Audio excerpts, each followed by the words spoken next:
एक बहुत ही भोला भाला सा आलसी सा लड़का था। वह कोई काम नहीं करना चाहता था, बस खाना खाता, घूमता और सोता रहता था। एक दिन उसे किसी ने बताया कि एक आश्रम है जहाँ पर कुछ नहीं करना पड़ता है और हर दिन के 2 समय का खाना और नाश्ता मिलता है। तुम वहाँ जाकर रह सकते हो। उस आलसी लड़के ने सोचा कि ये तो बहुत ही बढ़िया है और वह उस आश्रम में जाकर रहने को सोचा। और फिर वह भोला भाला आलसी लड़का अपना सारा सांसारिक जीवन छोड़कर उस आश्रम में जाकर रहने लगा। आश्रम में गुरुजी रहते थे। वह कुछ समय सबको प्रवचन देते हैं। वह आलसी लड़का सुनता था, बाकी समय आराम करता और फिर भरपेट खाना खाकर सो जाता था।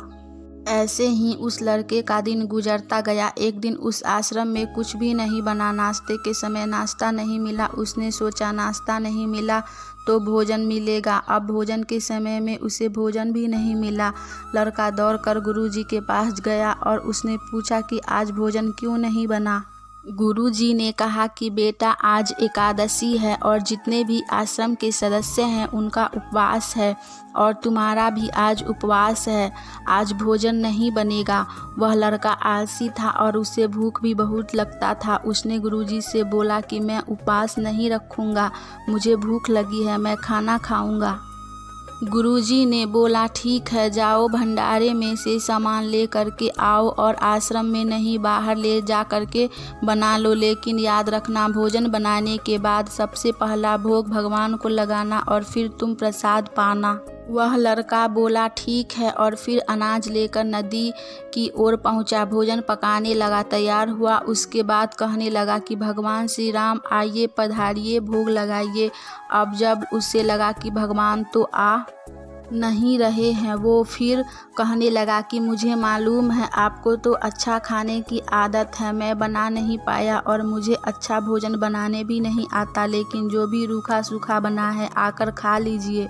भगवान श्री राम उसकी सरलता पर बहुत ही प्रसन्न हुए और उस लड़के को दर्शन दे दिए। उसने देखा कि भगवान श्री राम आए हुए हैं और उनके साथ माता सीता भी आई हुई है, लेकिन लड़के ने सिर्फ 2 लोगों के लिए ही भोजन बनाया था, एक अपने लिए और दूसरा भगवान के लिए। और अब क्योंकि भगवान के साथ माता सीता भी आई हुई थी तो उसने उस भोजन को माता सीता और भगवान के सामने ग्रहण करने के लिए रख दिया। भगवान श्री राम और माता सीता ने भोजन किया और उसके बाद जब वह जाने लगे तो यह भोला सा आलसी सा लड़का बोला कि प्रभु आप आए, दर्शन दिए, बहुत अच्छा लगा। मुझे खाने को कुछ भी नहीं मिला, लेकिन कोई बात नहीं, लेकिन आपसे एक विनती है कि अगली बार जब आप आएंगे तो कितने लोग आएंगे ये बता दीजिएगा, ताकि मैं उतनों लोगों के लिए भोजन बनाकर रख सकूं। भगवान श्री राम मन ही मन मुस्कुराए और फिर अंतर ध्यान हो गए।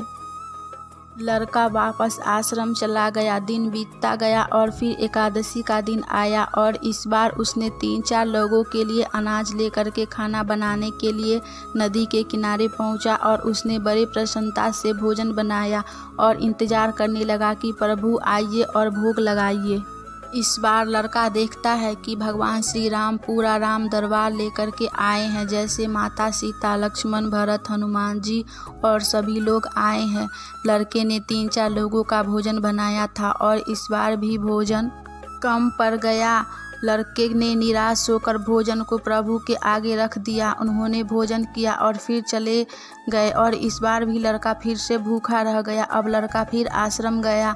दिन बीत गया और फिर एकादशी का दिन आया और इस बार गुरुजी से कहने लगा कि गुरुजी मुझे इस बार थोड़ा ज़्यादा अनाज चाहिए। गुरुजी सोचने लगे कि यह इतना सारा अनाज का करता क्या है, कहीं इसे तो बेचता नहीं। फिर उन्होंने कहा कि ठीक है, भूख से परेशान रहता है। लड़के ने कहा कि नहीं गुरुजी, मैं भूख से परेशान नहीं रहता हूँ, प्रभु के साथ बहुत लोग आते हैं, उनको भी तो भोजन कराना पड़ता है। गुरुजी को लगा कि लड़का पागल हो गया है, लेकिन गुरुजी ने सोचा कि चलो एक बार चलकर देखते हैं कि लड़का इस अनाज का क्या करता है।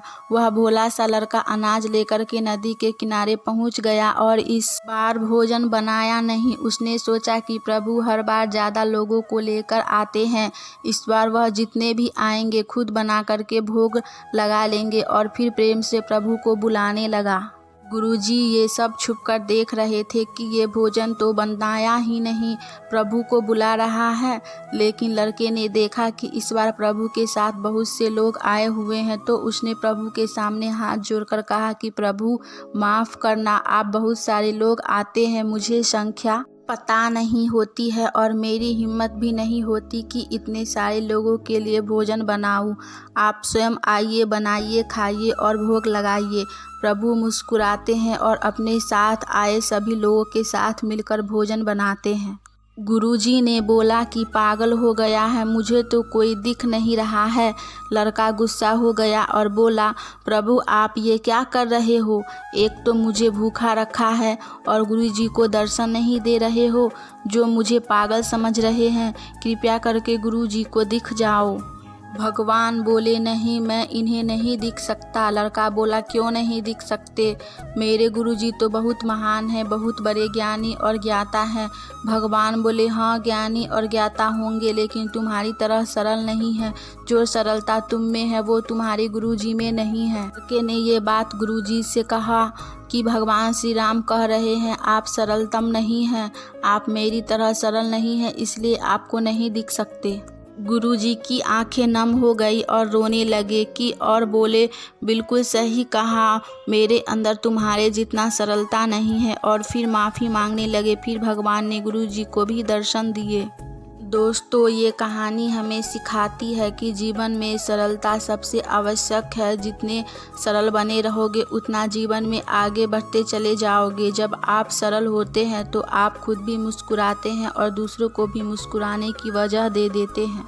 दोस्तों, आपको ये कहानी अच्छी लगी हो तो प्लीज़ लाइक करें, कमेंट करें एंड चैनल को सब्सक्राइब करें।